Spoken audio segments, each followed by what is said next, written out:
Le succès. On le veut tous, mais combien comprennent vraiment ce que cela signifie? Beaucoup pensent qu'il s'agit de courir après l'argent, la reconnaissance ou les opportunités. Mais la vérité, c'est que le succès n'est pas une destination, c'est une conséquence. Il ne se chasse pas, il s'attire. J'ai compris ça après des années d'efforts inutiles. Je courais après tout ce qui brillait. J'essayais de saisir chaque opportunité, pensant que plus je m'éparpillais, plus j'avais de chances de réussir. Mais ce n'était pas vrai. À force de vouloir tout faire, je ne faisais rien de concret. Jusqu'au jour où j'ai rencontré un homme qui semblait attirer la réussite sans effort. C'était un entrepreneur à succès. Quelqu'un qui avait bâti un empire à partir de rien. Je lui ai demandé son secret. Il m'a regardé et m'a dit « Le succès, ce n'est pas une porte que tu ouvres, c'est une ombre qui te suit. Mais pour cela, tu dois devenir une lumière. » Cette phrase m'a hanté pendant des semaines. Puis j'ai compris. La clé n'était pas dans la course effrénée aux opportunités, mais dans le travail sur soi. Le succès vient à ceux qui deviennent des personnes qui méritent la réussite. J'ai connu un homme, un artiste talentueux. Il voulait percer dans l'illustration. Il passait son temps à chercher des contacts, à demander des conseils, à observer ce que faisaient les autres. Mais il ne créait presque rien. Un jour, il a vu un autre illustrateur, bien moins doué que lui, exploser sur les réseaux sociaux. Pourquoi? Parce que cet artiste postait tous les jours, s'exposait, montrait son travail au monde. C'est ce jour-là qu'il a compris. Ce qui compte, ce n'est pas ce que tu veux faire, c'est ce que tu fais vraiment. La discipline est plus forte que le talent. J'ai rencontré un boxeur qui me l'a prouvé.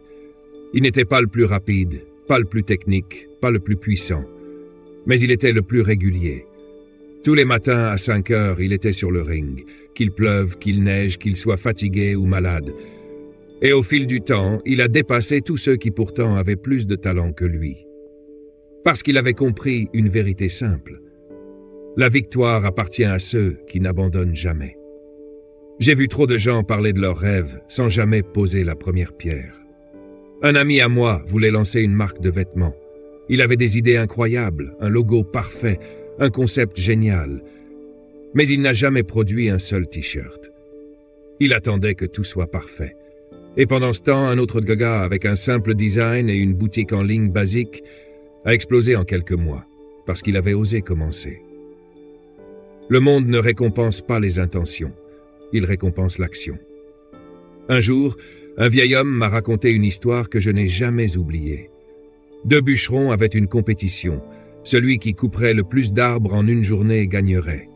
Le premier bûcheron s'acharna sans s'arrêter. Le second s'arrêtait toutes les heures. À la fin de la journée, c'est lui qui avait coupé le plus d'arbres. L'autre, étonné, lui demanda comment c'était possible. Il répondit simplement « À chaque pause, j'aiguisais ma hache. » Cette histoire m'a marqué. Beaucoup travaillent dur, mais peu travaillent intelligemment. Ils s'épuisent sans jamais prendre le temps d'affûter leurs compétences, de réfléchir à une meilleure stratégie, d'améliorer leurs outils. J'ai compris une autre vérité avec le temps. Le succès n'est pas une question de chance, mais de préparation. Regarde les plus grands champions, les meilleurs entrepreneurs, les artistes légendaires.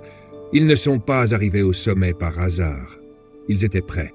Ils avaient passé des années à se préparer avant même que l'opportunité ne se présente. Une fois, j'ai rencontré un investisseur qui m'a dit quelque chose d'étonnant. Le plus grand piège de la vie, c'est de penser que tu as le temps. On reporte, on procrastine, on se dit « je le ferai demain ». Mais les années passent, et un jour on se réveille avec des regrets. Alors pose-toi cette question. Combien d'idées as-tu eues ces dernières années? Et combien as-tu vraiment mis en œuvre? Un homme sans but est comme un navire sans gouvernail. Beaucoup avancent au hasard, sans direction. Et ils s'étonnent de ne jamais aller loin. J'ai pris un carnet et j'ai écrit noir sur blanc où je voulais être dans 5 ans. Chiffres précis, actions concrètes. Et tu sais quoi? Quand tu as une vision claire, ton cerveau commence à voir les opportunités que tu ignorais avant. Les bonnes personnes apparaissent, les bonnes idées surgissent. Mais encore faut-il être prêt à agir. À 25 ans, j'étais perdu. J'avais abandonné mes études, enchaîné des petits boulots sans avenir. Un jour, un vieil homme que tout le monde appelait Mr. Shah m'a regardé et m'a dit « Si tu veux que les choses s'améliorent, tu dois t'améliorer. » Au début, j'ai trouvé ça cliché, mais cette phrase a germé en moi.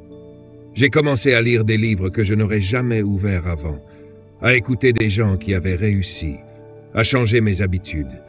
Et peu à peu, j'ai compris, mon problème, ce n'était pas mon environnement, c'était moi. Si tu veux changer ta vie, commence. Au début, j'ai trouvé ça cliché, une phrase de plus parmi tant d'autres qui sonne bien, mais qui ne change rien. Je me suis dit que c'était encore un de ces conseils qu'on entend partout et qu'on oublie aussitôt. Pourtant, quelque chose en moi refusait de la laisser filer. Elle tournait en boucle dans ma tête comme un écho insistant. Et un jour, j'ai eu un déclic. J'étais assis dans un café, en train de me plaindre encore une fois de ma situation. Je parlais des opportunités que je n'avais pas eues, des portes fermées, des injustices du monde. Un vieil homme à côté de moi, qui devait avoir au moins 70 ans, m'a regardé et a lâché un simple rire. Un rire sincère, mais plein de sagesse. Il a secoué la tête et m'a dit « Tu attends que le monde s'adapte à toi. Tu peux attendre toute ta vie. » Sur le moment, je n'ai pas su quoi répondre, mais cette phrase m'a hanté. J'ai commencé à observer ceux qui avaient réussi. Pas ceux qui étaient nés avec des privilèges, mais ceux qui étaient partis de rien. J'ai découvert des histoires incroyables. Un homme qui, après avoir échoué dans 3 entreprises, s'est enfermé pendant des mois dans une bibliothèque pour apprendre tout ce qu'il pouvait sur le business avant de créer une marque qui a explosé.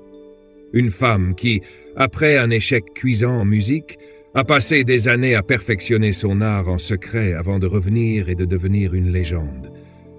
Ils avaient tous un point commun.